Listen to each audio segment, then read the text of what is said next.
नमस्कार दोस्तों, स्वागत है आपका हमारे YouTube चैनल जीके ट्रैकर पे। देखिए फ्रेंड, आज के वीडियो में हम बात करेंगे जो हमारी एक सीरीज़ है Uttarakhand GK book wise MCQ series. जैसे आप जानते हैं, इस सीरीज़ में हम उत्तराखंड की अलग अलग किताबों को बुक वाइज यहाँ पे एमसीक्यू के फॉर्मेट में कवर कर रहे हैं। इस सीरीज़ के अंतर्गत सबसे पहले हमने अजय सिंह रावत जी की पुस्तक को कवर किया, फिर राजेंद्र बलूदी जी की पुस्तक को कवर किया और अभी हम भगवान सिंह धामी जी की पुस्तक को कवर कर रहे हैं। साथ में हिमांशु कफलटिया जी की पुस्तक को कवर कर रहे हैं। आज हम धामी जी की पुस्तक से 59वीं क्लास यहाँ पे कवर करेंगे। लास्ट वीडियो में जहाँ पे हमने छोड़ा था नदी तंत्र को उत्तराखंड के हम देख रहे थे, वहीं से आगे कंटिन्यू करेंगे। अगर आपने हमारी इस सीरीज़ की पिछली क्लासेस को नहीं देखा है तो प्लेलिस्ट से आप उनको देख सकते हैं। तो चलिए दोस्तों, आज की वीडियो को शुरू करते हैं। आज का हमारा पहला सवाल है, वसुधारा या वसुंधरा जलप्रपात किस नदी पर स्थित है? तो देखिए, वसुधारा जलप्रपात या वसुंधरा जलप्रपात इसको कहते हैं और यह हमारा अलकनंदा नदी पर बना हुआ है। ऑप्शन डी सही आंसर होगा। जो माणा गांव है उसके नज़दीक स्थित है वसुंधरा जलप्रपात। किस नदी पर है? तो आप कहेंगे अलकनंदा। किस जनपद में है? चमोली जनपद में। ठीक है। गंगा नदी तंत्र में जो जो नदियां शामिल हैं उन पर और इम्पोर्टेंट जलप्रपात हैं जो पूछे जाते हैं। जैसे एक जलप्रपात है चूनाधारा जलप्रपात, यह दुगड्डा के नज़दीक है, नयार नदी पर स्थित है। ठीक है। ऐसे ही एक है पटना जलप्रपात, ऋषिकेश के नज़दीक है, गंगा पर स्थित है। एक है हमारा रमेशपुर जलप्रपात, यह नयार की सहायक नदी के ऊपर बना हुआ है। ठीक है। हिमशैल जलप्रपात, हिमशैल जलप्रपात जो है यह गंगा पर है, ऋषिकेश के नज़दीक है। एक है गरुड़ चट्टी जलप्रपात, ये भी गंगा पर है, ऋषिकेश के निकट स्थित है। ठीक है। भागीरथी व जाड़ गंगा, या जिसे जानवी नदी भी कहते हैं, का संगम कहाँ पर होता है? तो भागीरथी का और जाड़ गंगा, इन दोनों का संगम कहाँ पे होता है? इन दोनों का संगम उत्तरकाशी के भैरव घाटी में होता है। ऑप्शन बी सही उत्तर होगा। ये जो हमारी जाड़ गंगा है या जानवी नदी है, ये आती कहाँ से है? तो यह थामला दर्रे से निकलती है और भैरव घाटी में भागीरथी के साथ संगम कर लेती है। ठीक है। भागीरथी की एक इंपॉर्टेंट सहायक नदी है जाड़ गंगा। ठीक है। इसके अलावा भागीरथी की और सहायक नदियों में कौन कौन शामिल हैं? इसमें एक केदार गंगा शामिल है जो गंगोत्री के नज़दीक भागीरथी के साथ संगम कर लेती है। एक हमने देखी जाड़ गंगा। इसके अलावा एक और है जालंधरी नदी या जलंधरी नदी भी इसको कहते हैं। इसके अलावा इसे ककोड़ा गाड़ भी कहा जाता है। ठीक है। यह उत्तरकाशी में जो सेबों के बागान के लिए फेमस है हर्षिल, वहाँ पर भागीरथी से संगम कर लेती है। इन तीनों के अलावा एक और नदी है जिसका नाम है सिया गंगा। ये भी भागीरथी की सहायक नदी है और उत्तरकाशी में झाला नामक जगह पर यह भागीरथी से संगम करती है। ठीक है। गंगोरी के निकट भागीरथी से मिलने वाली असीम गंगा का उद्गम स्थल क्या है? तो उत्तरकाशी में गंगोरी नामक जगह पर भागीरथी से एक नदी मिलती है जिसका नाम है असीम गंगा। इसे असी गंगा भी लिखा गया है, तो आपने इसको भी याद रखना है। ठीक है। यह जो असी गंगा है, असीम गंगा है, यह डोडी ताल से आती है। ऑप्शन बी सही उत्तर होगा। डोडी ताल जो है उत्तरकाशी का एक फेमस ताल है, 6 कोने वाला ये ताल है और इसी ताल से निकलती है भागीरथी की एक इम्पॉर्टेंट सहायक नदी असी गंगा। कहाँ पर मिलती है? गंगोरी में भागीरथी से संगम करती है। ठीक है। भागीरथी और भिलंगना नदी का संगम कहाँ पर होता है? अब आपसे सवाल है भागीरथी और भिलंगना को लेकर। भागीरथी की सबसे इंपॉर्टेंट जो सहायक नदी है वो भिलंगना है, जैसे आप सभी जानते हैं। भिलंगना नदी और भागीरथी, इन दोनों का संगम पुरानी टिहरी, जैसे गणेश प्रयाग कहते थे, यहाँ पर होता है। ऑप्शन सी सही आंसर होगा। यह जो शहर है, पुराना शहर था, पुरानी टिहरी थी, यानी जो गणेश प्रयाग है, वर्तमान में टिहरी बांध में डूब चुका है। आपसे पूछा जाता है टिहरी बांध किन नदियों के संगम पर बना है? तो वैसे तो मुख्य नदी भागीरथी है, लेकिन अगर संगम पूछेगा तो भागीरथी प्लस भिलंगना, इन नदियों के संगम पर यह स्थित है। यह जो भिलंगना है ये आती कहाँ से है? तो यह खतलिंग ग्लेशियर से आती है। इसको भी आपने याद रखना है। खतलिंग ग्लेशियर से इसका उद्गम होता है और जो गणेश प्रयाग है यानी जो पुरानी टिहरी थी वहाँ पर ये संगम करती है भागीरथी से। इस भिलंगना नदी की भी कुछ सहायक नदियाँ हैं, उनके बारे में पूछा जाता है, जैसे धर्मगंगा ये भिलंगना की सहायक नदी है। इसके अलावा बाल गंगा ये भी भिलंगना की सहायक नदी है। ठीक है, तो भिलंगना को ध्यान रखना है, यह भागीरथी की सबसे महत्वपूर्ण नदी है। निम्न में से कौन सी नदी भागीरथी की सहायक नदी नहीं है? हमने भागीरथी की सहायक नदियों के बारे में बात करी, उनमें हमने देखा कि भागीरथी की सहायक नदी कौन कौन सी है। तो जाड़ गंगा है, केदारनाथ या केदार गंगा इसको करना, सिया गंगा है। सिसवा नदी जो है ये गंगा की सहायक नदी है, ना कि भागीरथी की। तो ऑप्शन बी आपका सही आंसर होगा, इसको भी ध्यान रखना है। एक और नदी है टिहरी में बहती है, जलकूर नदी, जलकूट भी इसको कहते हैं और अलकनंदा के नाम पर इसे जलकनंदा भी कहते हैं। ये भी भागीरथी की सहायक नदियों में शामिल है। ठीक है, अगला है हमारा निम्न कथनों पर विचार करें और असत्य कथन को चुनें। तो इनमें से कौन सा वाला गलत है आपने बताना है। पहला, देवप्रयाग में भागीरथी और भिलंगना का संगम होता है, ये आपका गलत है। देवप्रयाग में भागीरथी और अलकनंदा का संगम होता है। भागीरथी और भिलंगना का संगम गणेश प्रयाग में होता है। ठीक है, देवप्रयाग को सास बहू का संगम स्थल भी बोला जाता है, ये आपका बिल्कुल सही होगा। जो भागीरथी है इसे सास और जो आपकी अलकनंदा है इसे बहू के नाम से जाना जाता है। इन दोनों का संगम देवप्रयाग में होता है और इसीलिए देवप्रयाग को सास बहू का संगम स्थल भी कहते हैं। तो ये सही है। गंगा भारत की राष्ट्रीय नदी है, जिसे 4 नवंबर 2006 को घोषित किया गया था। देखिए, गंगा भारत की राष्ट्रीय नदी जरूर है, लेकिन इसे 4 नवंबर 2006 को ही घोषित किया गया था। क्या गलत होगा? इसे 4 नवंबर 2008 को घोषित किया गया था। तो यहां पर ये वाला भी गलत है। तो पहला और तीसरा ये आपके गलत है, आपको बताना था कौन से गलत हैं, तीसरा और पहला। ऑप्शन सी सही आंसर होगा।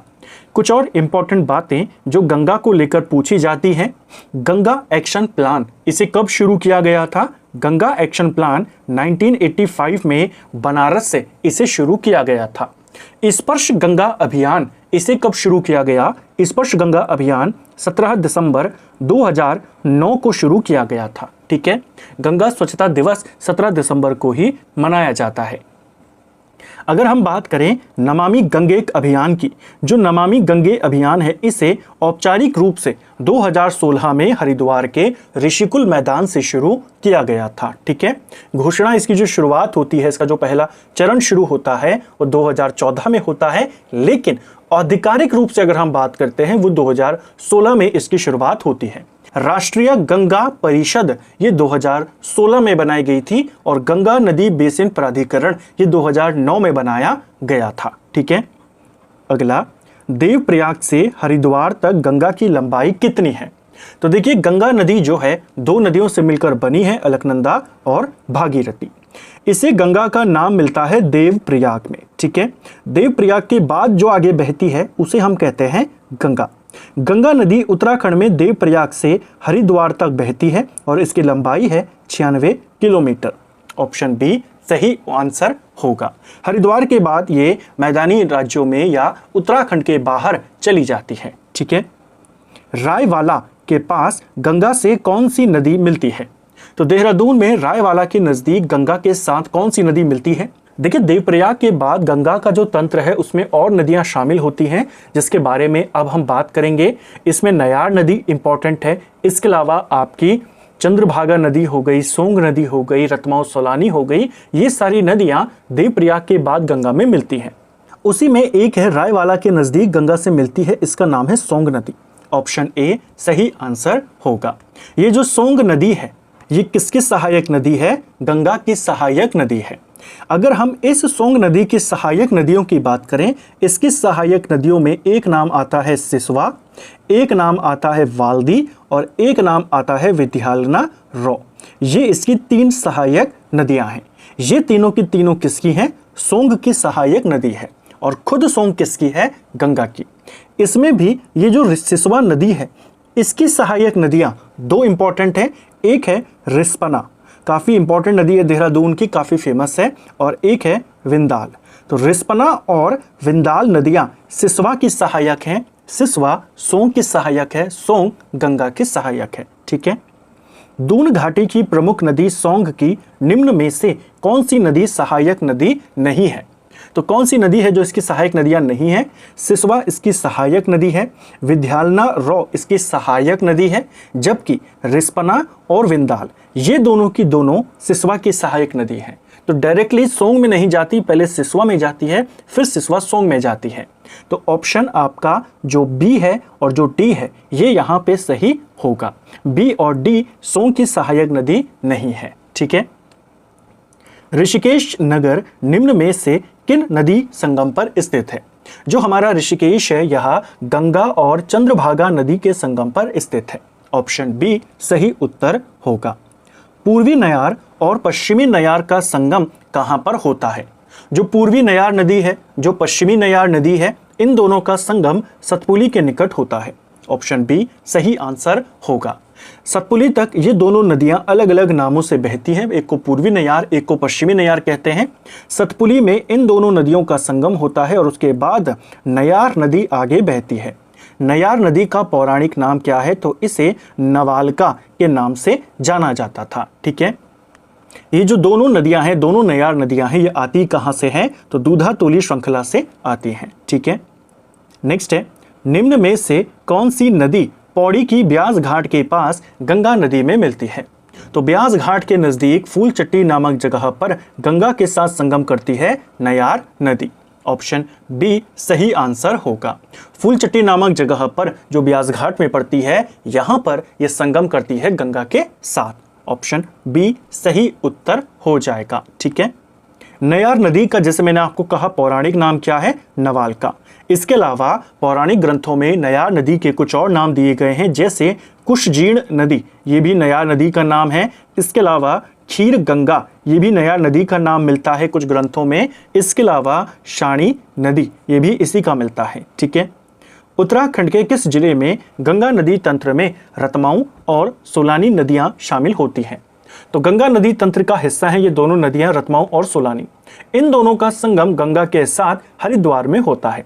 हरिद्वार में गंगा से कौन कौन सी नदियां मिलती हैं? तो रतमाऊ और सोलानी नदियां मिलती हैं।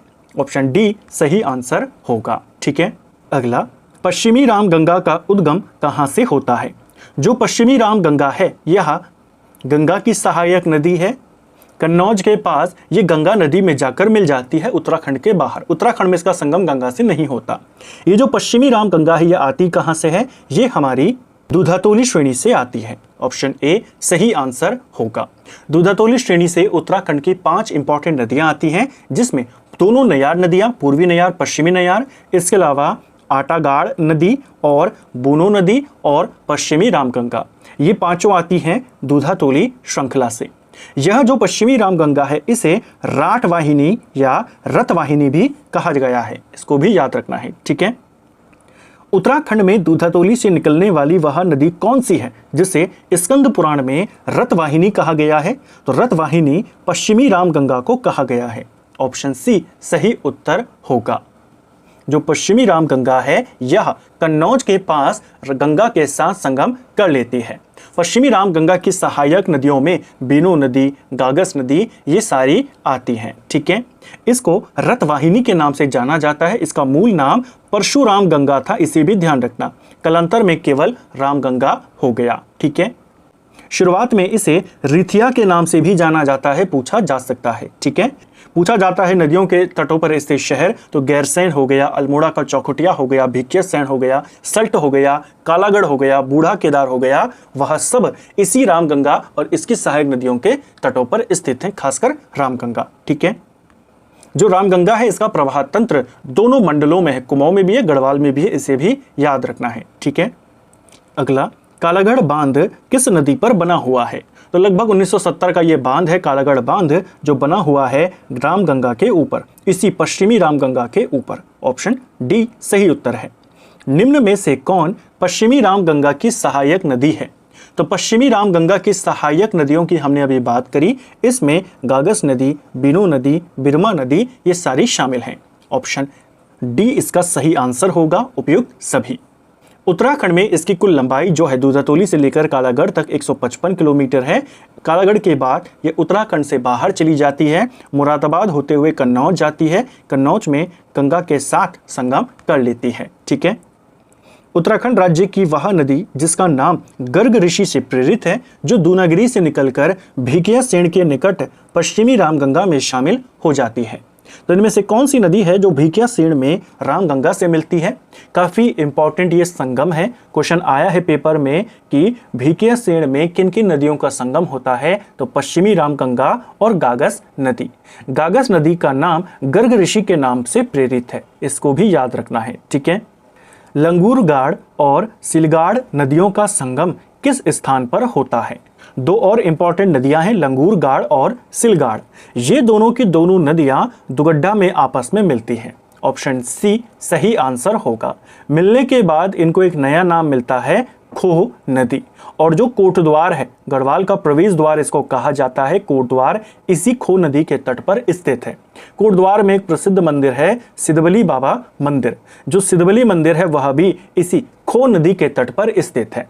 कोटद्वार में एक और इंपॉर्टेंट नदी है मालिनी नदी, और इस मालिनी नदी के तट पर स्थित है प्रसिद्ध कर्ण आश्रम। तो ये कुछ इंपॉर्टेंट चीजें जो पूछी जाती हैं। तो लंगूरगाड़ और सिलगाड़ नदियां जब दुगड्डा में मिलती हैं तब बनती है खोह नदी। ठीक है। राज्य की कोसी नदी किसकी सहायक नदी है? कोसी नदी जिसे कोसिला भी कहा गया है ग्रंथों में, कोसी नदी तंत्र को लेकर के भी सवाल आता है। कोसी नदी बागेश्वर के धार पानीधार नामक जगह से निकलती है। कुमाऊं में कोसी नदी की घाटी को धान का कटोरा कहा जाता है। उत्तराखंड में कुल इसकी लंबाई 168 किलोमीटर है। यह किसकी सहायक नदी है? तो कोसी नदी अंततः उत्तराखंड से बाहर जाकर के रामगंगा में संगम कर लेती है। ऑप्शन बी सही आंसर होगा। ठीक है। यूपी में जाकर ये रामगंगा के साथ संगम करती है। इसका जो स्थानीय नाम है वो कोसिला नदी है, इसे भी याद रखना है। ठीक है ना। और अल्मोड़ा के अंदर जो सोमेश्वर घाटी है उसे धान का कटोरा कहते हैं, वो घाटी इसी नदी से बनी हुई है। पुराणों में इस नदी को कौशिकी नदी भी कहा गया है, ये भी पूछा जाता है। यूपी के रामपुर में कोसी नदी रामगंगा के साथ संगम कर लेती है। उत्तराखंड में सुल्तानपुर से ये राज्य से बाहर चली जाती है। टोटल लेंथ है इसकी 168 किलोमीटर। एक और चीज याद रखना कोसी नदी को लेकर के, अगली क्लास में हम और डीप में बात करेंगे। कोसी नदी की एक इंपॉर्टेंट सहायक नदी है सुयाल नदी। सुयाल नदी आप सभी जानते हैं, जो अल्मोड़ा का प्रसिद्ध लाखों उडियार है वह किस नदी के तट पर है? सुयाल नदी। और ये सुयाल नदी किसकी सहायक है? कोसी की। कोसी की और सहायक नदियों की बात करें तो देवगाड़, मिनोलगाड़, सोमालीगाड़, ये सारी नदियां कोसी की सहायक नदी है। सुयाल नदी जो लाखों उडियार जिसके तट पर है वो भी कोसी की सहायक नदी है। ठीक है, तो इसको भी याद रखना है। तो फ्रेंड्स, ये था हमारा आज का वीडियो जिसमें हमने उत्तराखंड जीके के 20 इंपॉर्टेंट सवालों को यहाँ पे देखा। हमने इन क्वेश्चंस को पूरी डिटेल के साथ करने का प्रयास किया और अच्छे से रिवीजन करने का प्रयास किया, जिससे एग्जाम से पहले जो आपके बेसिक चीज़ें हैं वो आपकी मजबूत रहें, उनका रिवीजन रहे, उनकी प्रैक्टिस आपकी अच्छे से रहे, ताकि आप आते हुए सवालों को कम से कम गलत ना करें। उम्मीद करता हूं आपको आज का वीडियो पसंद आया होगा। अगर आपको ये वीडियो पसंद आई है तो वीडियो को लाइक करें, चैनल पर नए हैं चैनल को सब्सक्राइब करें, अपने दोस्तों के साथ शेयर करें। वीडियो आपको कैसा लगा कमेंट बॉक्स में हमें ज़रूर बताएं। Thank you friends.